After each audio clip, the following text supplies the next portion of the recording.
This terrifying room was just one of many places people who attended Fear Winnipeg would have been scared half to death.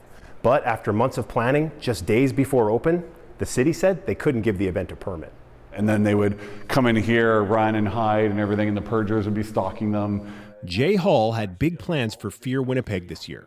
He created the event in 2015, but this year he wanted to go bigger.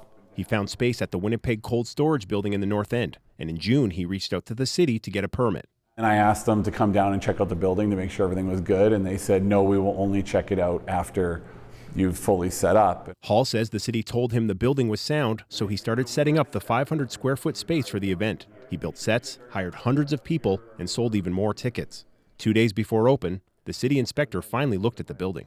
He said, I'm not going to approve this. You're going to need a design professional to come in. I said, well, for what? And then he explained to me, oh, it's past permits that aren't closed from previous owners. Hall says the open permits weren't disclosed with the new owners when they took over the building, and the city didn't tell him in prior conversations.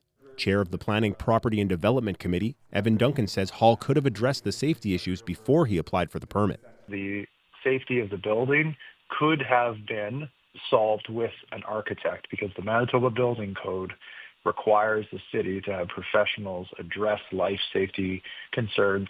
Duncan says even if the former owners didn't disclose the open permits, it's buyer beware.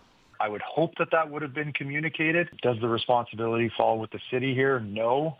That's the responsibility of the property owner. Hall says this could have all been avoided if the city did a pre-inspection like he requested. There have been a lot of events that have not happened in the city because of this permits office, and a lot of events that have been dumbed down because of this permits office. Hall says he's out tens of thousands of dollars and isn't sure if he'll run Fear Winnipeg in the future.